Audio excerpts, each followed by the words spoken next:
pagi hari ini kami boleh beribadah untuk menyembah Allah kami, mendengarkan suara-Mu. Kami bersuka cita oleh karena Allah ada di tengah-tengah kami. Allah siap memberkati kami. Kami menyerahkan seluruh perlengkapan yang ada.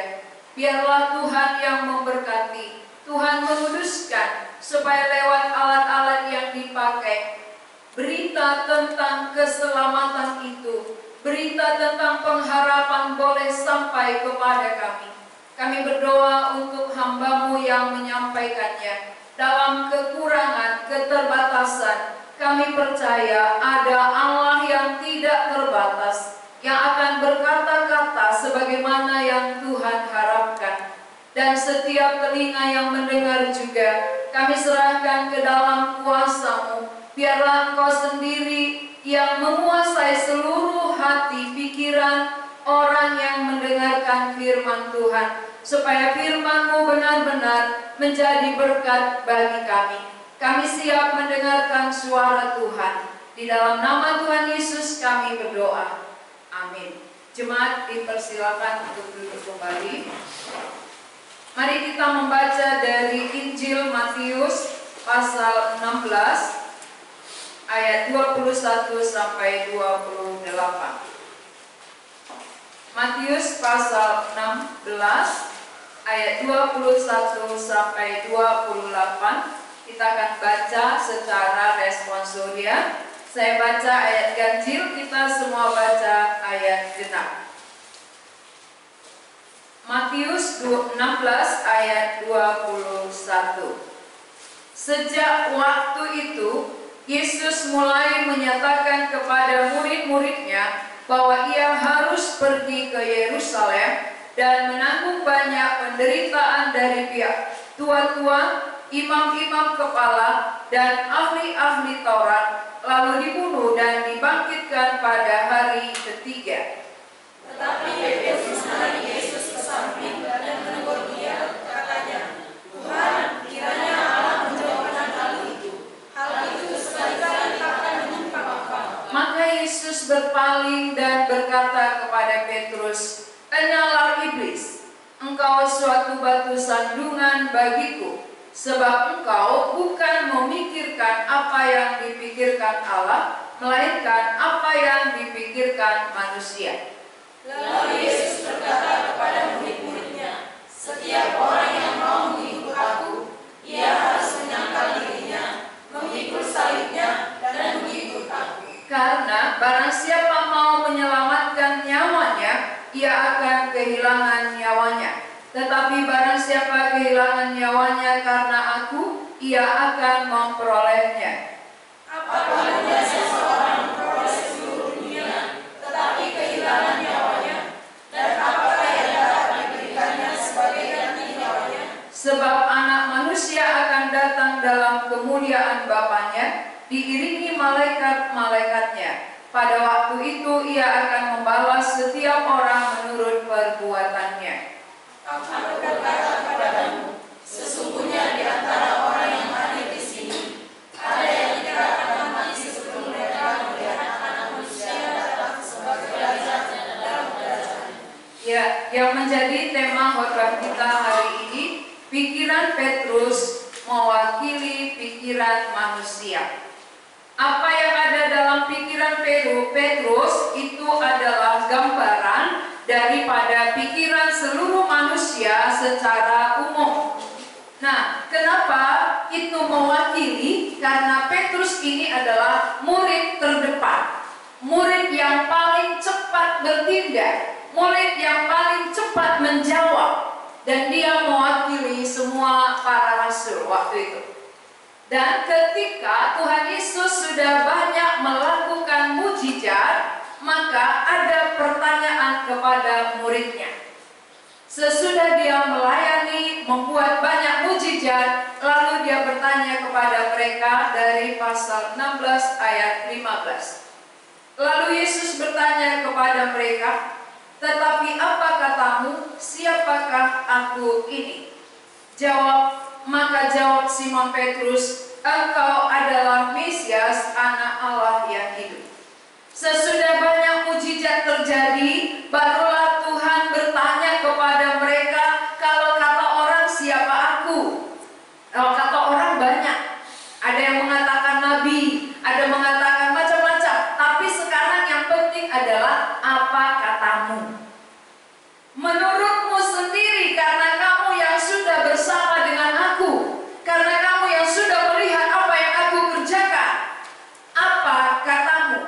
siapakah aku ini? Jadi dari semua perbuatan Tuhan Yesus yang dilihat, disaksikan oleh muridnya, itulah membuat mereka mengenal siapa sebenarnya Yesus. Lalu jawab Simon Petrus di sini, "Engkau adalah Mesias, Anak Allah yang hidup." Ini sepertinya pengenalannya sangat benar. Sepertinya pengertiannya tentang siapa Yesus itu pas, tetapi belum sepenuhnya. Pengertian Petrus akan siapa Yesus, dia adalah Mesias, tetapi belum sepenuhnya. Karena bagi dia, Mesias adalah yang bisa mengadakan banyak mukjizat. Bagi Petrus, Mesias artinya adalah yang berkuasa. Berkuasa di dalam kehidupan, berkuasa mengadakan banyak mukjizat, lalu menolong mereka, mereka bisa aman, hidup tentram, nyaman. Bukankah pengalaman kita juga sama seperti ini? Kita katakan, aku percaya Tuhan, aku percaya Yesus adalah Mesias, tetapi yang kita percaya sebatas bagaimana kita bisa hidup nyaman. Bagaimana kehidupan kita tentram. Itu yang kita tahu. Oh, aku percaya kepada Yesus supaya hidupku nyaman. Aku tenang, tidak ada masalah, tidak ada pergumulan, tidak ada kesulitan, tidak ada COVID-19. Tentu itu yang kita harapkan kalau kita percaya kepada Tuhan. Itu yang dikenal oleh Petrus, mewakili teman-teman yang lain, melalui mewakili rasul yang lain, bahwa Yesus Mesias adalah berkuasa di bumi. Berarti pengenalannya belum sampai bahwa Yesus akan mengalami penderitaan. Maka kita perhatikan ayat 21. Sejak waktu itu Yesus mulai menyatakan kepada murid-muridnya bahwa ia harus pergi ke Yerusalem dan menanggung banyak penderitaan dari pihak tua-tua, imam-imam kepala, ahli-ahli Taurat, lalu dibunuh dan dibangkitkan pada hari yang ketiga. Ini yang tidak dimengerti oleh mereka. Maka waktu Yesus masih memberitahukan saja, ini belum terjadi. Pemberitahuan pertama akan penderitaan yang dialami oleh Tuhan Yesus, mereka belum mengerti. Yang mereka ngerti, yang mereka tahu, yang mereka harapkan adalah dengan hadirnya Tuhan di bumi, maka mereka aman, nyaman. Mereka mengalami kemakmuran secara dunia karena Yesus bisa melakukan apa saja. Hanya sebatas itu pemikiran mereka, sebatas itu harapan mereka kepada Yesus Kristus sebagai Mesias. Lalu karena itu harapannya, maka ketika Yesus menyampaikan tentang penderitaan, apa yang dijawab oleh Petrus? Ayat 22. Kita baca bersama. 2 ya. Tetapi Petrus menarik Yesus ke samping dan menegur dia, katanya, "Tuhan, kiranya Allah menjauhkan hal itu. Hal itu sekali-kali takkan menimpa." Berarti pikiran Petrus ini seolah-olah dia membela Tuhan. Tuhan, sekali-kali itu takkan menimpa engkau. Ya. Dia tidak mau Tuhan Yesus mengalami penderitaan seperti yang disampaikan kepada mereka. Tapi apakah Tuhan senang pembelaan Petrus? Apakah Tuhan Yesus setuju? Apakah dia gembira waktu Petrus katakan, "Oh Tuhan, sekali-kali takkan menimpa engkau"? Oh, terima kasih Petrus, engkau membela aku supaya aku tidak menderita. Apakah itu jawaban daripada Tuhan Yesus? Tidak. Jawabannya malah sebaliknya, ayat 23. Maka Yesus berpaling dan berkata kepada Petrus, "Enyahlah iblis." Bayangkan kalau kita yang dikatakan oleh Tuhan iblis, ya. Kita tadi berpikiran positif, kita mau bahwa Tuhan tidak menderita, tapi kita dikatakan iblis. Hanyalah engkau iblis, katanya kepada muridnya sendiri, kepada Petrus. Kenapa Tuhan Yesus katakan hanyalah engkau iblis? Karena engkau suatu batu sandungan bagiku, sebab engkau bukan memikirkan apa yang dipikirkan Allah, tetapi engkau memikirkan apa yang dipikirkan oleh manusia. Berarti pikiran Allah beda dengan pikiran manusia. Apa yang dipikirkan oleh manusia, itulah pikiran Petrus tadi. Petrus memikirkan bahwa ketika dia mengikut Yesus, dia akan aman, nyaman, tentram. Dia tidak mengalami kesulitan, tidak ada masalah, tidak ada kesusahan, pergumulan. Itu bagi dia Mesias. Maka Tuhan katakan, engkau menjadi batu sandungan bagiku, karena engkau tidak memikirkan apa yang Allah pikirkan. Pikiran Allah apa rupanya? Yang Allah pikirkan adalah bukan untuk kenyamanan manusia secara jasmani, bukan untuk ketentraman secara jasmani lahiriah, tetapi yang Allah pikirkan apa? Dia lebih memikirkan, dan tujuannya datang juga adalah untuk keselamatan jiwa manusia, bukan untuk tubuh, bukan untuk lepas dari masalah, bukan keluar dari kesulitan, tapi justru dia datang dari surga untuk menerima kesulitan. Dia datang menjumpai kesulitan, dia datang untuk mengalami penderitaan. Kenapa Tuhan Yesus mau datang ke dunia mengalami penderitaan? Karena tanpa penderitaan tidak ada pengampunan dosa. Tanpa penderitaan Tuhan Yesus di kayu salib, tidak ada keselamatan jiwa manusia.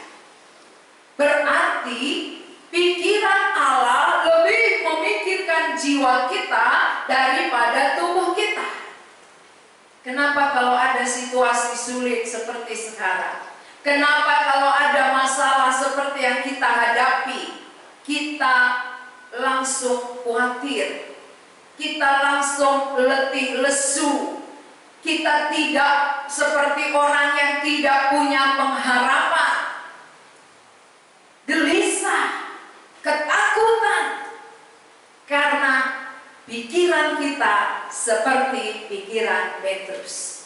Kita mau aman berjalan di dunia ini tanpa ada kesulitan, tanpa ada masalah, tanpa ada persoalan, sehingga kita bisa melakukan apa saja, bertindak seperti biasa, seperti yang kita inginkan. Tapi dengan ada kesulitan, ada masalah terjadi, maka kebebasan kita dibatasi. Saudara-saudara yang dikasihi Tuhan, apakah Allah tidak melihat semua itu? Apakah Allah berdiam diri? Allah tahu, karena Dia Allah yang punya kuasa atas dunia dan segala isi. Lalu mengapa diizinkan ada persoalan, ada kesulitan, ada penderitaan? Tentu dengan ada COVID banyak orang menderita.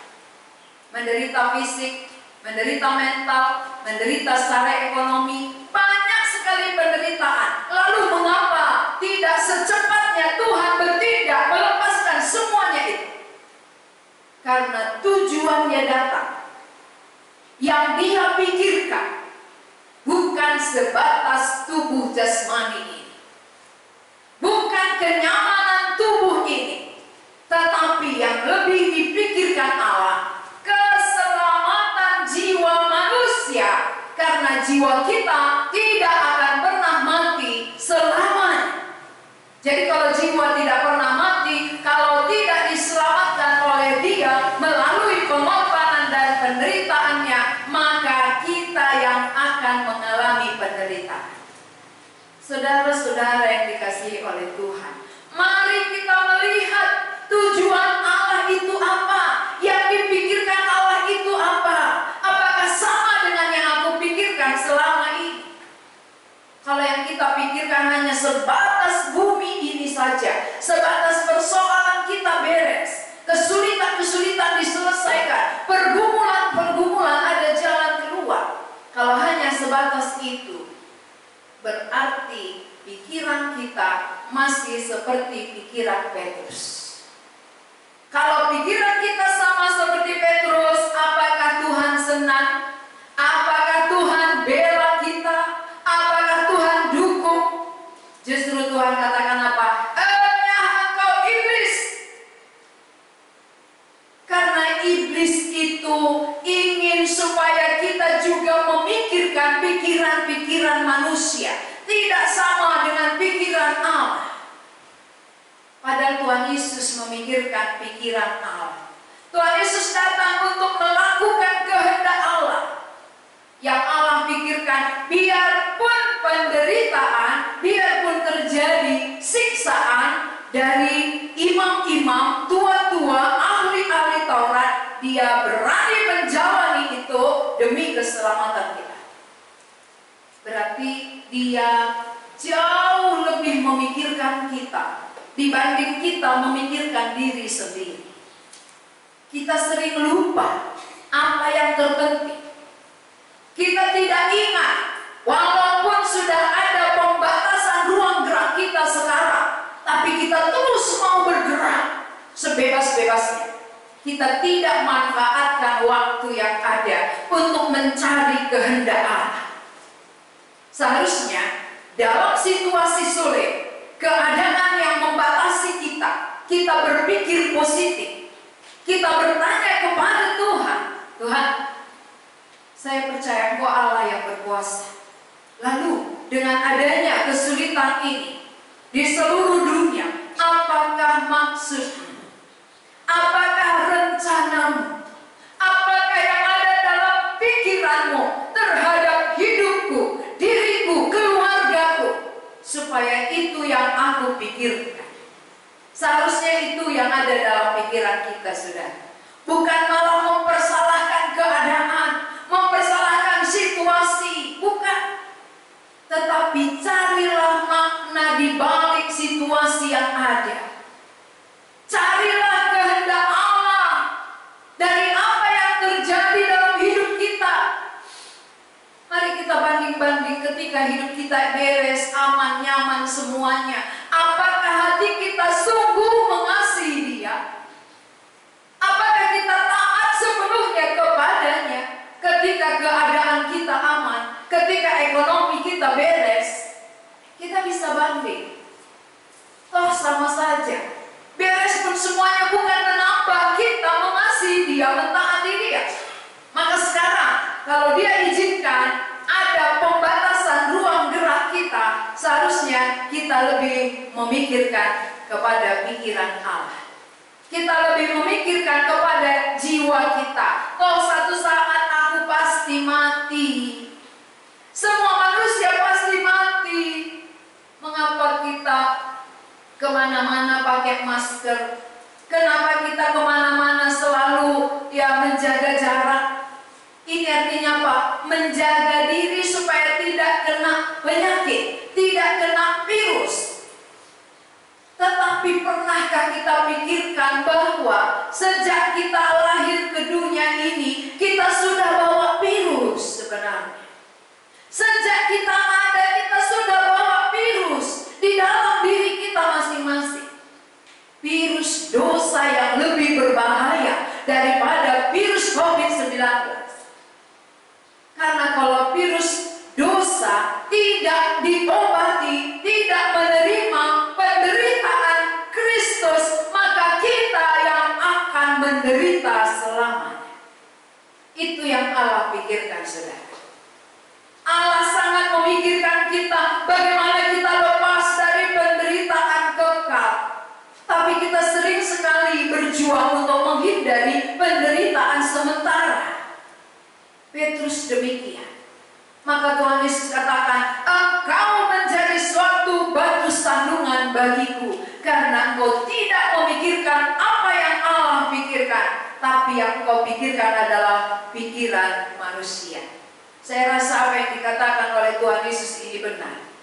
Secara umum manusia selalu mau beres, selalu mau aman, tentram, nyaman.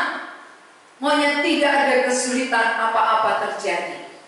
Maka setiap kali berdoa, setiap kali datang kepada Tuhan, ya doanya itu selalu sehubungan dengan tubuh ini. Jarang sekali orang berdoa untuk jiwanya. Jarang orang berdoa untuk orang lain. Bagaimana orang lain bisa sampai kepada keselamatan jiwa. Tapi yang lebih banyak adalah bagaimana supaya tubuhku ini aman. Bagaimana perekonomianku semakin meningkat, semakin diberkati oleh Tuhan. Makin maju usaha, makin berhasil semua anak-anak. Itu artinya kenyamanan dunia. Kenyamanan secara lahiriah. Kalau hanya sebatas itu perjuangan kita, itu doa kita, itu perjuangan-perjuangan setiap hari yang kita pikirkan, maka pikiran kita masih pikiran manusia. Yang Allah pikirkan adalah bagaimana supaya jiwa yang mahal yang ada di dalam tubuh ini tidak mengalami penderitaan kekal. Maka Yesus mau datang ke bumi. Yesus mau mengalami banyak sekali penderitaan. Penderitaan demi penderitaan, sampai penderitaan yang terakhir ketika dia menyerahkan nyawanya, mati tersalib. Itulah jawaban untuk penderitaan kita, saudara. Yang bisa melepaskan kita dari penderitaan kekal adalah penderitaan Yesus di kayu salib. Kenapa dia mau lakukan? Mengapa dia tidak mengelak? Mengapa dia tidak tolak itu? Kenapa dia berdoa, kehendakmu ya Bapa yang jadi, bukan kehendakku. Karena kalau kehendaknya, dia mau supaya dia lepas. Tapi kehendak Bapa mau kita yang lepas. Maka dia lebih memikirkan kita daripada dirinya. Sering yang membuat kita khawatir, yang membuat kita ketakutan adalah terlalu fokus ke diri. Terlalu memikirkan diri.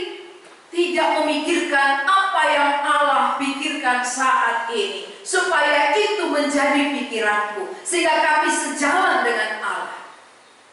Pernahkah kita berdoa, Tuhan nyatakanlah pikiranmu di tengah-tengah situasi seperti ini. Supaya aku mengerti apa yang Allah pikirkan saat ini. Dan aku boleh memikirkannya. Kerjasama, itu harapan Tuhan. Bukan bagaimana aku lepas ya Tuhan. Bagaimana aku bebas kembali seperti biasa. Bagaimana daganganku seperti biasa. Bagaimana supaya aku kuliah seperti biasa. Bekerja seperti biasa. Keuangan tidak mandek. Itu semua sebatas tubuh jasmani. Tapi Tuhan harapkan adalah keselamatan jiwa manusia. Maka dia mau mengalami siksaan. Dia mau mengalami penderitaan. Sebelum itu terjadi, dia sudah beritahukan terlebih dahulu. Saudara-saudara, berarti dia tahu. Tuhan Yesus tahu dia akan mati. Tuhan Yesus tahu dia akan disiksa. Sebelum jadi, dia sudah beritahukan terlebih dahulu kepada murid-muridnya. Dan muridnya belum mengerti akan hal itu. Mesias dalam pandangan mereka adalah aman, nyaman, berkuasa, bisa mengadakan banyak mujizat, lalu mereka akan dipuji, dimuliakan. Itu perjuangan banyak orang.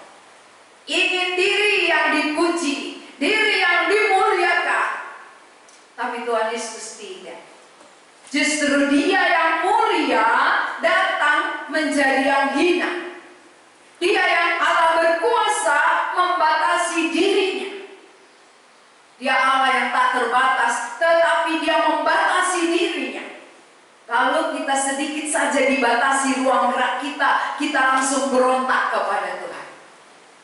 Harusnya kita menyadari Allah yang tak terbatas datang ke dunia, dia rela membatasi dirinya. Dia rela seperti manusia, supaya lewat keterbatasannya, lewat penderitaan yang dia alami, dapat membebaskan manusia kekasih hatinya. Kita semua adalah kekasih hati Tuhan. Maka dia rela mengalami penderitaan, melepaskan kita. Siapakah yang rela mati untuk saudara selain Yesus? Adakah yang rela menderita menggantikan penderitaan saudara? Tidak ada. Tapi Yesus mau datang ke dunia. Dia mau menggantikan kita. Itu bukti bahwa dia pemilik. Kalau bukan dia pemilik, gak mungkin dia mau menggantikan kita. Berarti Yesus adalah pemilik manusia. Maka Yesus mengasihi manusia. Yesus rela menderita, melepaskan kita dari penderitaan yang kekal selama-lamanya. Inilah yang Allah pikirkan dari ayat 23 itu.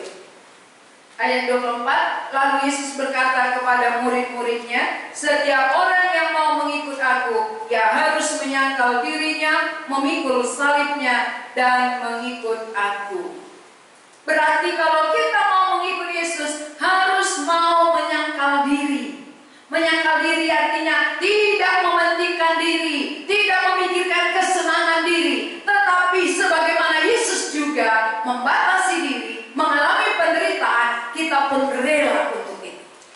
Kita pun bersedia mengalami penderitaan demi keselamatan jiwa orang lain. Biarlah aku mengalami sedikit penderitaan. Yang penting orang bisa mendengar Injil. Yang penting orang lain bisa dilepaskan, dibebaskan dari penderitaan yang kekal yang akan datang. Itu yang dikatakan Yesus. Barang siapa mengikut aku harus menyangkal diri, sakal diri.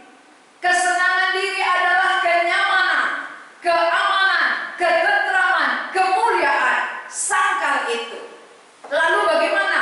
Ikut teladan Yesus. Yesus yang mulia meninggalkan kemuliaannya, merendahkan diri serendah-rendahnya, membatasi diri, dan menderita bagi kita. Jadi saat kita sekarang dibatasi di rumah aja atau new normal, ya syukuri. Bersyukur untuk keadaan ini. Biarlah melalui keadaan ini aku mempunyai banyak waktu merenungkan firman. Biarlah lewat keadaan ini aku punya kesempatan membagikan Injil. Itu seharusnya dari dalam hati kita.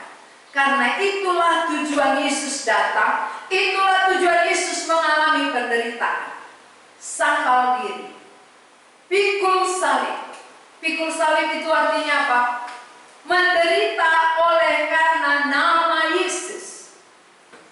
Kalau kita sekarang menderita bukan oleh nama Yesus, tapi menderita oleh karena situasi dan keadaan. Kalau pikul salib berarti aku mengalami penderitaan karena nama Yesus. Ketika aku menyampaikan, ketika aku memberitakan, aku diejek, aku dicela, ditolak.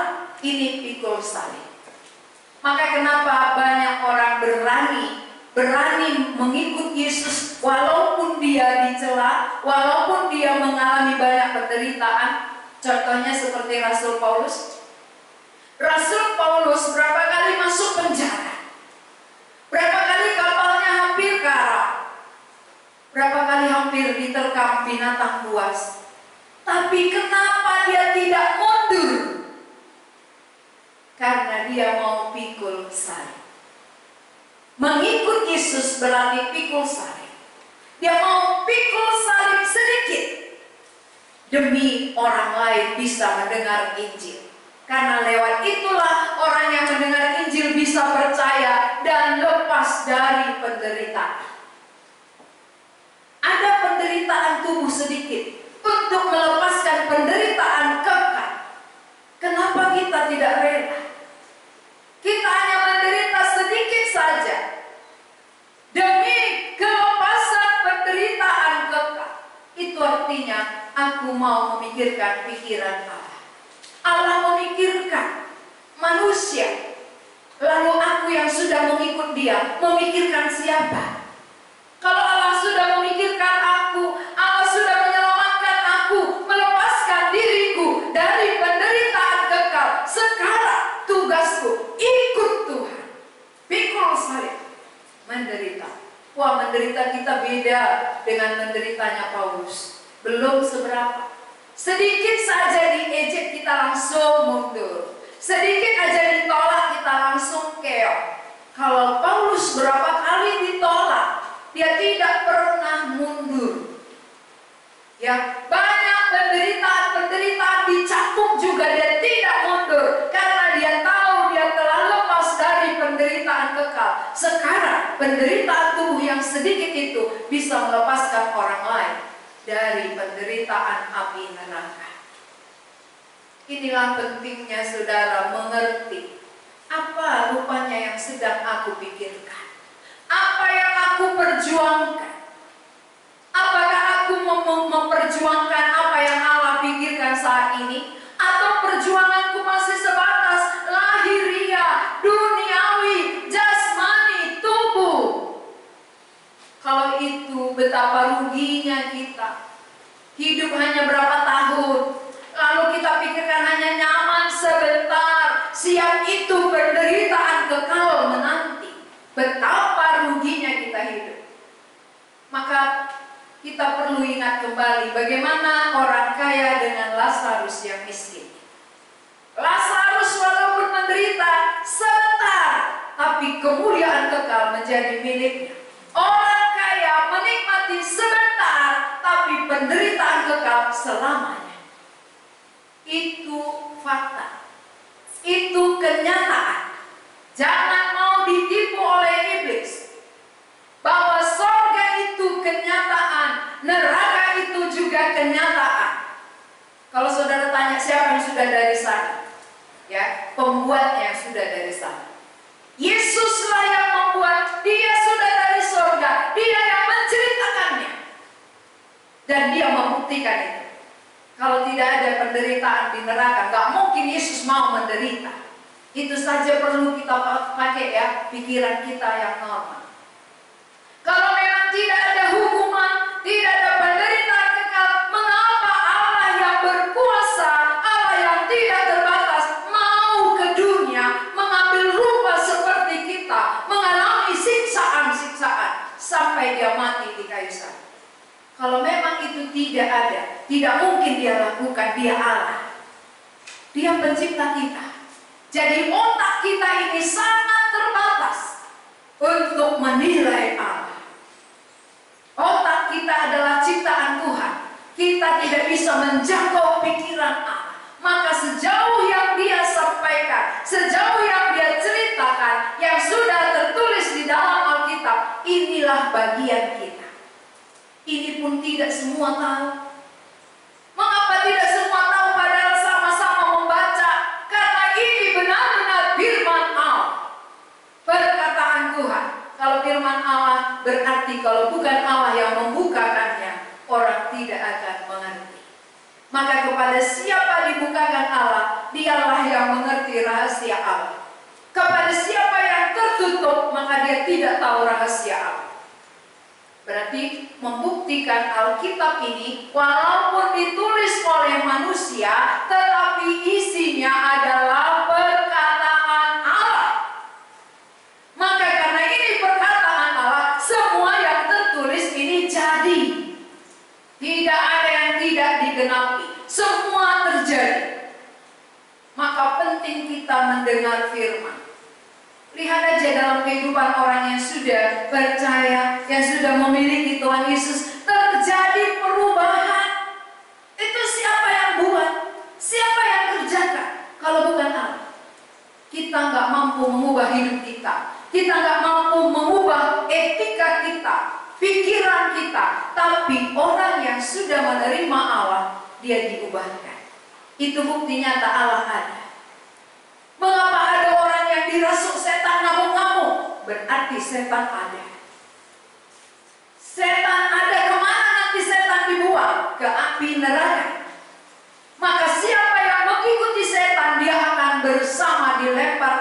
ke api neraka.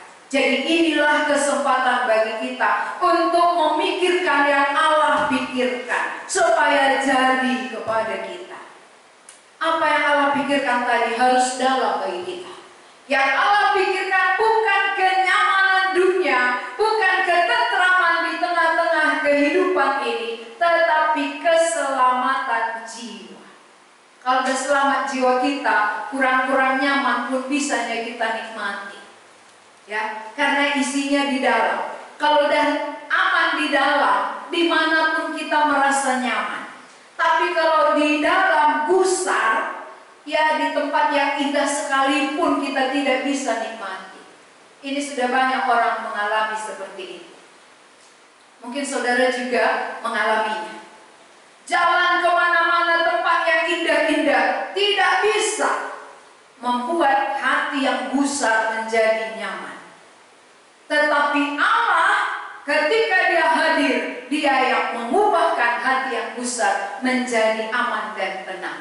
Menghadapi semua situasi, dia jauh lebih berkuasa. Jadi hari ini saudara, mari kita menaruhkan pikiran kita seperti yang Allah pikirkan, bukan seperti pikiran manusia. Kalau pikiran manusia adalah bagaimana aman, tenang, tentram, sementara. Tapi pikiran Allah bagaimana kita walaupun mengalami penderitaan yang penting. Melalui penderitaan Yesus kita sudah dilepaskan dalam penderitaan yang kekal. Itu yang perlu dihindari. Kalau di bumi ini sudah beriman pun terusnya ada masalah. Gak ada aman di bumi. Ya, dari zaman ke zaman gak pernah aman di dunia. Sudah Tuhan katakan. Kenapa? Karena semua manusia sudah bawa virus. Dari lahir sudah bawa virus dosa. Dosa itu membuat kita berantem. Dosa itu yang membuat kita tidak saling mengerti. Dosa membuat kita memikirkan diri sendiri. Dosa kita tidak peduli orang lain. Itu paling berbahaya. Maka untuk menyelesaikan dosa yang demikian hanya lewat kedatangan Tuhan Yesus. Hanya lewat pengorbanannya, penderitaannya. Maka dia tidak menghindari itu.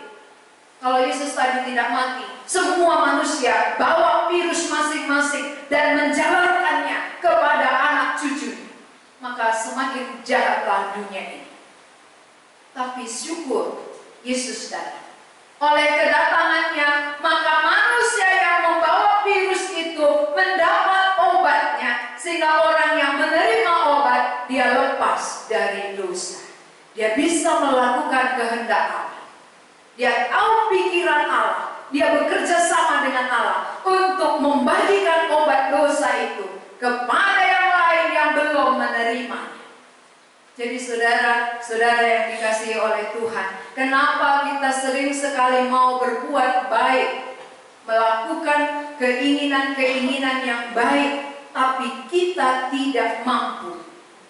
Oleh karena virus itu belum mati. Jadi yang dapat mematikan virus dosa di dalam diri manusia adalah kematian Yesus. Kematian penderitaannya itulah yang bisa mematikan virus dosa kita sehingga kehidupan kita bisa diubahkan.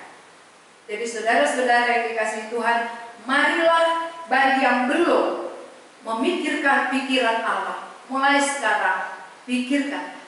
Jangan memikirkan pikiran manusia yang dalam pandangan kita, yang dalam pikiran kehendak kita. Kita mau hanya aman di dunia. Tetapi yang perlu adalah bagaimana aku aman di surga kelak bersama dengan Tuhan. Lepas dari penderitaan yang kekal. Itu tujuan. Itu pengharapan. Dan itu kehendak Allah. Masuklah dalam kehendak Allah. Masuk dalam pikiran Allah. Supaya kita tidak takut. Orang yang masuk dalam pikiran Allah, dia bisa menerima semua situasi yang ada. Keadaan yang ada. Kita bisa syukuri. Apapun yang Tuhan izinkan, kita bisa syukuri. Demi tercapainya apa yang Allah pikirkan. Kalau tercapai keselamatan jiwa, itulah kebahagiaan kita. Di tengah-tengah masalah sekalipun merupakan keuntungan bagi kerajaan Allah. Sudahkah saudara untung atau masih untung? Ya. Sampai saat ini, sudahkah saudara menerima keuntungan besar? Keuntungan besar itu adalah jiwaku sudah dilepaskan dari penderitaan kekal. Itu keuntungan. Kalau belum, inilah waktunya. Satu-satunya yang bisa membebaskan adalah lewat penderitaan Yesus, kematiannya di kayu salib. Itu yang bisa melepaskan kita.